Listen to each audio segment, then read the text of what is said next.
Buenos días, compañeros. Yo les voy a hablar un poquito sobre los presidentes que estuvieron en la época de la era del estaño.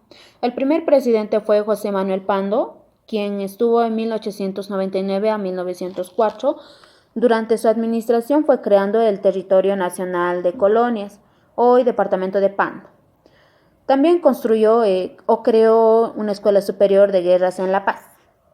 Como segundo presidente tenemos a Ismael Montes Gamboa, que estuvo en 1904 a 1909 en la presidencia.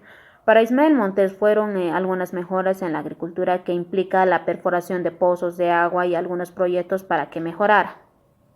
Ser presidente tenemos a Eliodoro Villazón Montaño, que estuvo en 1909 a 1903. Según la administración fue sin duda más próspera de todo el periodo, denominado la oligarquía. Como cuarto presidente tenemos a José Gutiérrez Guerra de 1917 a 1920, quien introdujo a Bolivia la aviación que atravesó el cielo de La Paz e hizo el primer raid a la ciudad de Oruro.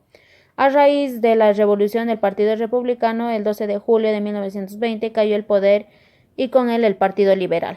Como quinto presidente tenemos a Bautista Saavedra Mallea en 1921 a 1925, quien en su gobierno tuvo que enfrentarse con la depresión de la posguerra al afectar a la cotización mundial del estaño.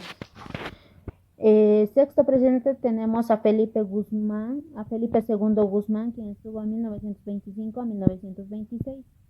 El presidente, fiel a su escuela, presentó un proyecto de ley para que la educación del país fuera manejada por un Consejo Nacional y Universidad. Como séptimo tenemos a Hernando Siles Reyes, que estuvo en 1926 a 1930. Se caracterizó por su labor fecundada en todos los campos de la vida nacional. Fue el precursor del nacionalismo, concepción vigente hasta nuestros días. También a Carlos Blanco Galindo, que estuvo en 1930 a 1931. El ascenso de Blanco Galindo produjo la recomposición política de la oligarquía. Y por último tenemos a Daniel Salamanca Urey, que estuvo de 1931 a 1934.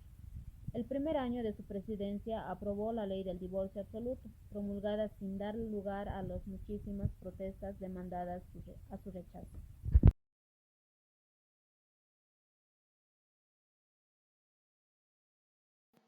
Bueno, ahora yo les voy a hablar sobre la situación política.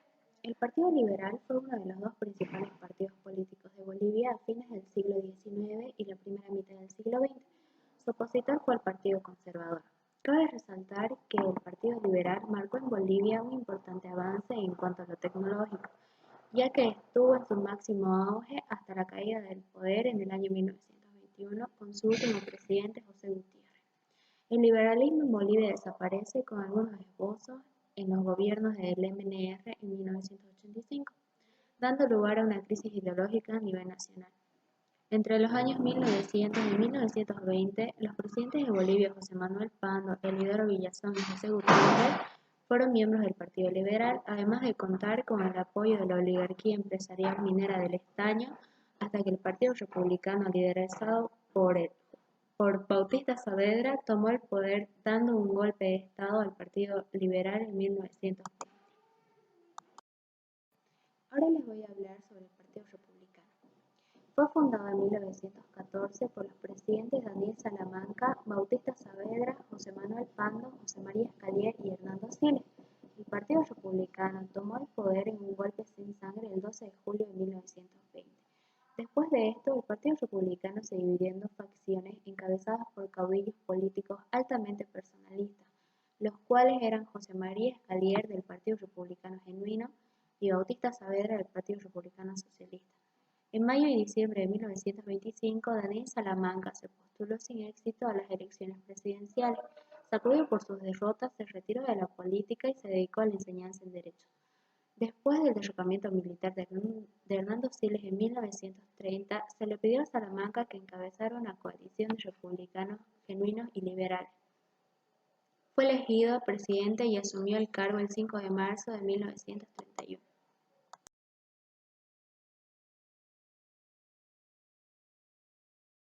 Bueno, yo les voy a hablar un poquito sobre lo que es la situación económica. En la situación económica, Bolivia había pasado por momentos de mayor inserción de 3 décadas. Fue un proceso de la modernización en la cual se benefició los sectores urbanos. Como principal producto de exportación es el estaño. Bolivia exportaba otros minerales también, como ser el antimonio, cobre y plata. La minería como principal producto en el estaño a la cabeza respondió al estímulo tanto a la demanda mundial como el precio y se convirtió en el sector líder de la economía. También como producto agrícola se exportaba la goma y la quina. Hasta 1912 la goma todavía representaba el 11 y el 36% del valor total de las exportaciones.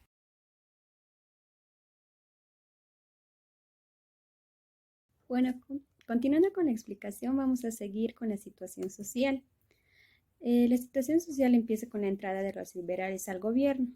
Después, finalizada la Guerra del Federal de 1899, la narrativa liberal sobre el desarrollo democrático de Bolivia afianzó la creencia de que el país había entrado en una era de prosperidad gracias a la refundación nacional iniciada tras la derrota en la Guerra del Pacífico que había obligado a la población a reflexionar sobre sus deberes.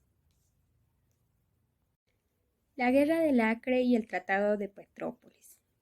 La Guerra del Acre fue un conflicto limítrofe y bélico entre Bolivia y Brasil, cuyo motivo principal fue el territorio del Acre, rico en árboles de caucho y yacimientos auríferos. El Tratado de Petrópolis es un tratado de paz firmado entre Bolivia y Brasil, donde Bolivia cedió una superficie de aproximadamente 191.000 kilómetros cuadrados. Otra de las situaciones sociales que tenemos en este periodo es que en el gobierno de Montes se eliminó el fuero clerical, además de incluir en la Constitución la libertad de culto, manteniendo la religión católica como la oficial. También tenemos en 1911 que se decretó el matrimonio civil bajo la presidencia de Diodoro Villazón.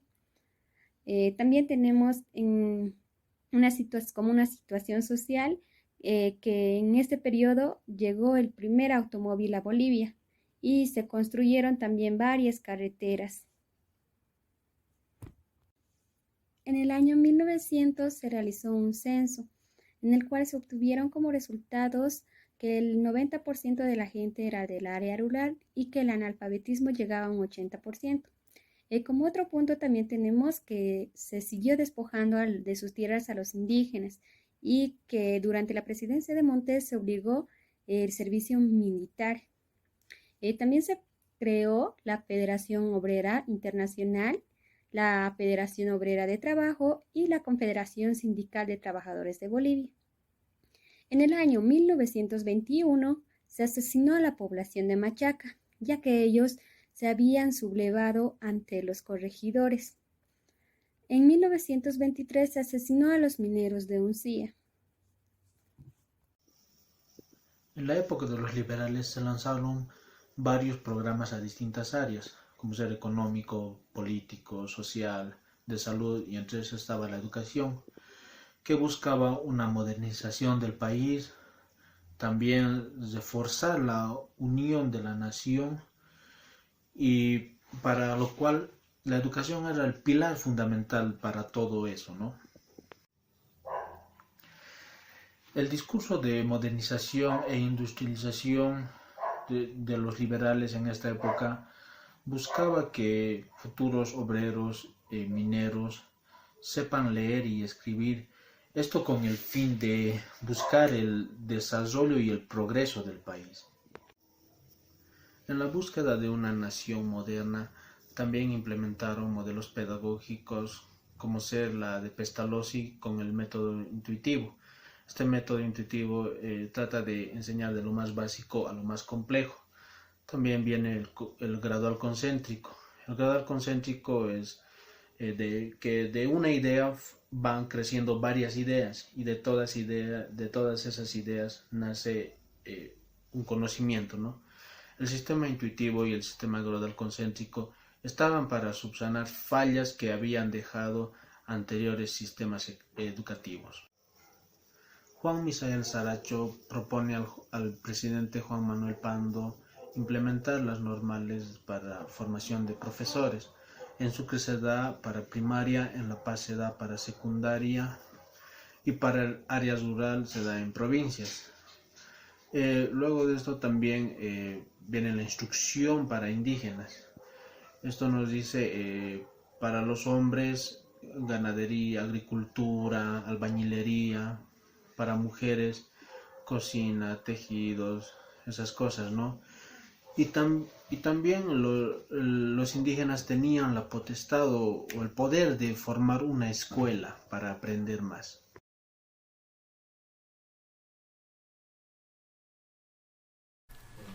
Buenos días, licenciado y compañeros. Mi nombre es Laura Torres Ibáñez. Continuando con la explicación, voy a mencionar algunos pensadores de este periodo. Empezaremos con Jaime Mendoza. Jaime Mendoza González, Sucre, 1874-1939, fue un médico, poeta, filántropo, escritor y geógrafo boliviano, nacido en la ciudad de Sucre. Estudió en la ciudad de Sucre. Su libro más importante es En las tierras de Potosí.